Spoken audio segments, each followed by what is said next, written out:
Apa nasib rakyat Sabah? Apa nasib pekerja-pekerja rakyat Sabahan?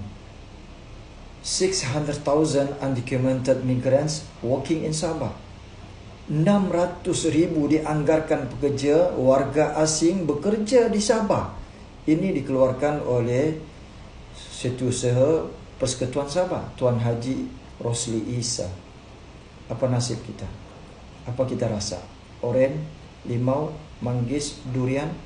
Apa perancangan pelan pembangunan untuk mengatasi masalah kebanjiran pengangguran di bumi Sabah oleh Kerajaan JRS Haji Jinor? Pengangguran hari ini dianggarkan 181,400, paling tinggi di zaman Kerajaan JRS yang serba temberang ini. Pada tahun 2020, sebelum pilihan raya negeri yang ke-16, Sigapari bercakap, mereka buat demonstrasi Black Sunday. Gapari pun ada bercakap, PTI kita hantar pulang. Tetapi apa yang berlaku?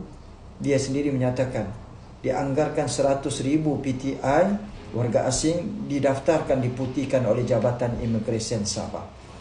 Diwujudkan satu anak syarikat Sabah dinamakan Smart Sabah. Dan dalam sidang Dewan Undangan Negeri baru-baru ini dinyatakan dalam jawapan lebih kurang terdapat 107,717 warga asing dan PTI telah diputihkan melalui Smart Sabah.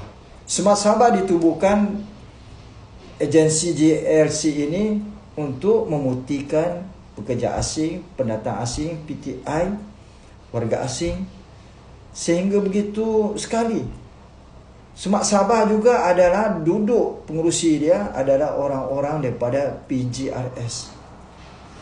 Agak malang sekali apabila warga negeri Sabahan sendiri pengangguran begitu tinggi 181,400 tidak terbela nasib mereka, tetapi 600,000 lebih kurang dianggarkan warga asing bekerja di Sabah.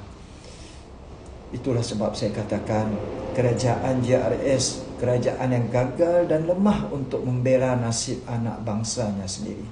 Perlukah kita kekalkan mereka untuk 5 tahun lagi? Tidak perlu.